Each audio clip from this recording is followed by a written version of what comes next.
तो चलो बच्चों, फिर आज स्टार्ट करते हैं डायरेक्टिंग का नेक्स्ट टॉपिक, जो है एलिमेंट्स ऑफ कम्युनिकेशन प्रोसेस।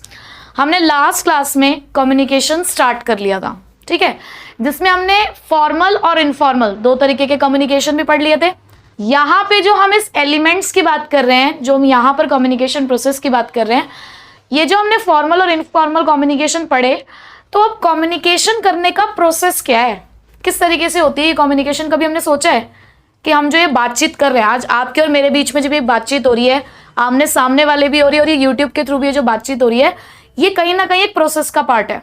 तो आज हम वही प्रोसेस पढ़ने जा रहे हैं कि वो कम्युनिकेशन प्रोसेस क्या होती है और उसके क्या क्या एलिमेंट्स हैं, ठीक है। तो अब एलिमेंट्स हमारे क्या क्या हैं, देखो ये मैंने सामने आपके एक डायग्राम ड्रॉ किया हुआ है। ये पूरा डायग्राम, अगर आपको कम्युनिकेशन प्रोसेस आती है तो आपको डायग्राम बनाना है। जो मैंने ब्लैक मार्कर से ड्रॉ किया है डायग्राम, आपको उतना ही बनाना है, बाकी सारी तो मैंने एक्सप्लेनेशन लिखी हुई है, वो तो आपको फर्दर नीचे एक्सप्लेनेशन लिखनी होगी। डायग्राम आपका वो है जो मैंने ब्लैक पेन से ड्रॉ किया हुआ है, ब्लैक मार्कर से, ठीक है। तो स्टार्टिंग करते हैं कि कम्युनिकेशन प्रोसेस शुरुआत कहाँ से होती है, कम्युनिकेशन प्रोसेस की शुरुआत कहाँ से होती है। सबसे पहले दो लोग हैं जिन्हें बातचीत करनी है, तो पहली रिक्वायरमेंट तो यही हो गई ना कि दो लोग होने चाहिए और एक बंदा स्टार्ट करेगा हमारी बातचीत को। तो शुरुआत ही वहीं से होती है, सेंडर से। सेंडर कौन होता है? एक ऐसा पर्सन जो इनिशिएट करता है कम्युनिकेशन को, जो इनिशिएट करता है किसी मैसेज को भेजने के लिए। तो सेंडर वो पर्सन है हु कन्वेज द मैसेज। जो पर्सन आपके साथ कम्युनिकेट करना चाहता है, जिसने वो फर्स्ट स्टेप, जिसके पास से मैसेज निकल रहा है, वही है हमारा सेंडर, ठीक है। जैसे कि आप सभी लोगों के स्कूल ग्रुप्स बने होते हैं, है ना। अब उस स्कूल ग्रुप में कुछ मैसेजेस आते हैं, तो उस मैसेजेस में सपोज करो स्कूल की तरफ से एक मैसेज आया ना, तो सेंडर कौन हुआ? स्कूल वाले। और आप कौन हुए उस बीच में? रिसीवर। आप बिल्कुल एंड पॉइंट पे हो। शुरुआत में हमारा सेंडर होता है, एंड में हमारा रिसीवर होता है। किसी भी मैसेज की शुरुआत सेंडर से होती है और उस खत्म रिसीवर पे जाके होती है। तो यानी कि एटलीस्ट हमारी जो रिक्वायरमेंट है वो दो पर्सन की है, एक सेंडर और एक रिसीवर। तो सेंडर कौन हुआ? The person who conveys the message. तो सेंडर कौन हुआ? Who conveys the message. अभी जो बार बार हम मैसेज मैसेज मैसेज कर रहे हैं, मैसेज क्या है? मैसेज एक सब्जेक्ट मैटर है, जिस चीज पे आप बात करने वाले हो। जैसे कि सपोज करो कि आप एक मूवी प्लान कर रहे हो, आप सभी लोगों ने एक व्हाट्सएप पे ग्रुप बनाया, एक पर्सन ने शुरुआत करी उसकी, और वो पर्सन मैसेज भेजता है कि हम कल एक मूवी देखने के लिए जाएंगे, ठीक है। अब यहां पर सब्जेक्ट मैटर क्या हुआ? मूवी। तो यानी कि मैसेज क्या है? वो सब्जेक्ट मैटर है, वो कंटेंट है, वो कोई फीलिंग हो सकती है, कोई आइडिया हो सकता है, कोई सजेशन भी हो सकता है, जिसके ऊपर आपकी बातचीत है, जिसके ऊपर आपको रिसीवर से कुछ चाहिए, रिप्लाई चाहिए, ऑब्वियस सी बात है, ठीक है। तो मैसेज क्या है? द सब्जेक्ट मैटर और the content of your communication. उसके बाद आते हैं कि अभी बीच में एक चीज आ रही है, क्या है ये लिखा है यहाँ पे एनकोडिंग। एनकोडिंग है क्या? आपने कभी व्हाट्सएप पे देखा है? लिखा आता है ऊपर, your messages are end to end encrypted, no other third party can read your message. तो ये क्या है? ये एनक्रिप्शन प्रोसेस है। एनक्रिप्शन प्रोसेस क्या होती है? जहां पर आपका ओरिजिनल मैसेज कुछ सिंबल्स में कन्वर्ट होता है ताकि थर्ड पार्टी को वो मैसेज समझना है। आपने कभी देखा हो लिखा होता है अनरीडेबल टेक्स्ट। अनरीडेबल टेक्स्ट का मतलब कि उनको कोड्स में कन्वर्ट किया गया है। तो ओरिजिनल मैसेज को यहाँ पर अनरीडेबल टेक्स्ट में कन्वर्ट किया जाता है। ये एनकोडिंग ना तुम लोग एग्जाम टाइम में बहुत इस्तेमाल करते हो।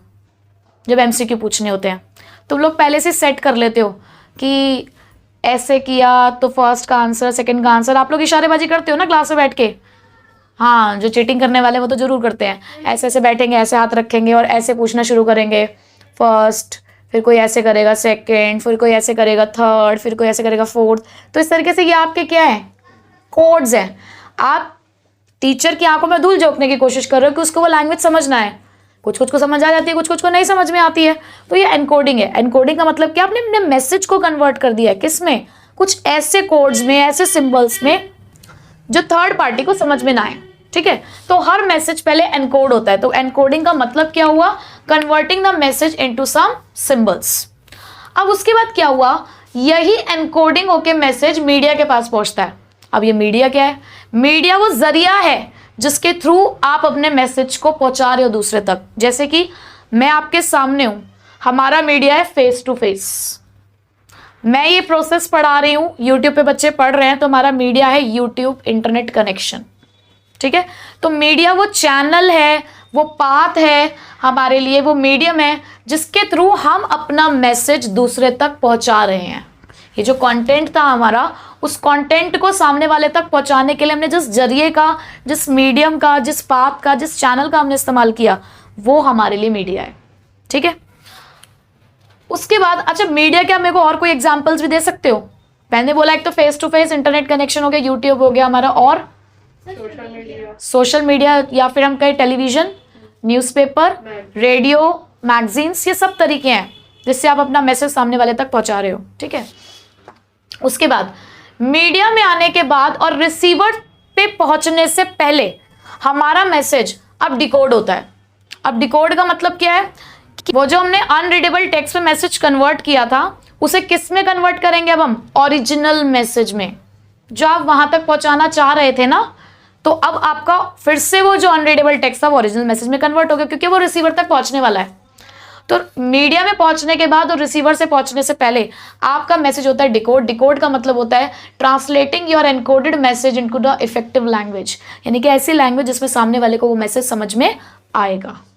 ठीक है, तो अब ये मैसेज कहां तक पहुंचा? रिसीवर तक। रिसीवर कौन है? जिसने मैसेज रिसीव किया, जिसके लिए आपने कम्युनिकेट किया था। सेंडर ने जिसके लिए ये मैसेज भेजा है वही पर्सन है रिसीवर। तो receiver is the person who receives the message. ठीक, बट इन सभी चीजों में यहां पे आप देखो ना, एनकोडिंग के साथ मैंने कुछ और भी लिखा है।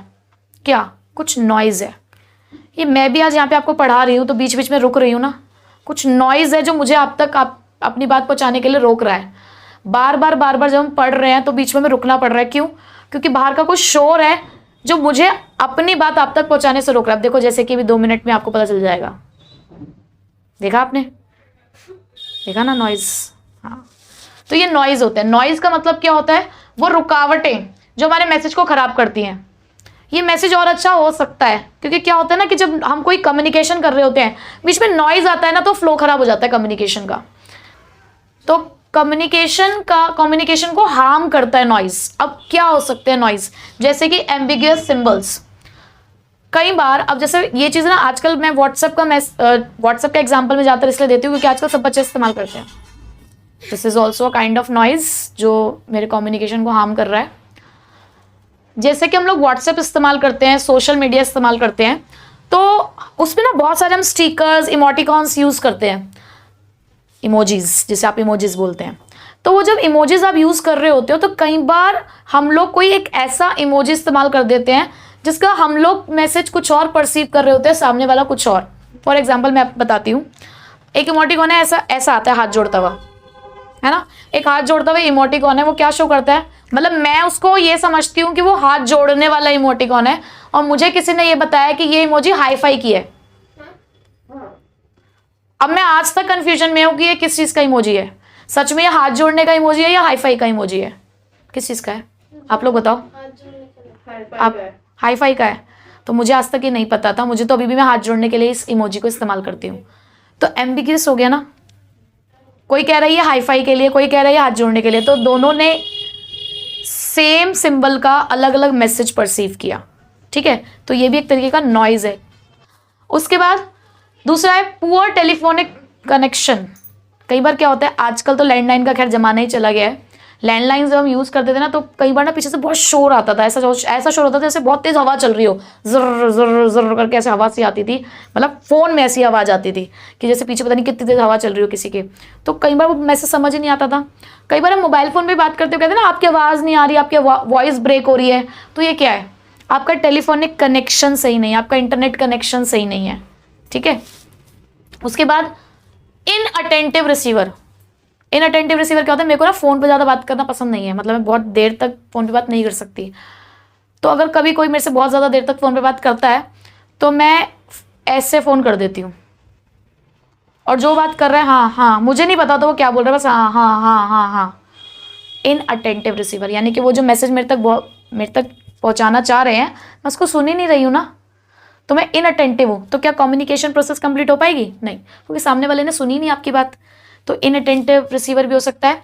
फॉल्टी डिकोडिंग, फॉल्टी डिकोडिंग का मतलब होता है कि जब मीडिया के बाद और रिसीवर से पहले जो डिकोडिंग की प्रोसेस हो रही है, अगर इसमें मिस्टेक, ट्रांसलेटर्स ऐप अगर आप इस्तेमाल करें तो कई बार क्या होता है कि जैसे हमने कोई इंग्लिश लिखी, अगर हमारी इंग्लिश लैंग्वेज में हो सकता है कुछ डिफॉल्ट हो, मतलब हमने कोई वर्ड गलत इस्तेमाल कर लिया हो, या फिर हमने सही लिखा है लेकिन जब उसको हिंदी में कन्वर्ट कर रहे थे या किसी भी लैंग्वेज में कन्वर्ट कर रहे थे तो उन्होंने गलत कन्वर्ट किया, गलत ट्रांसलेट किया, तो दैट मीन्स डिकोडिंग गलत हुई।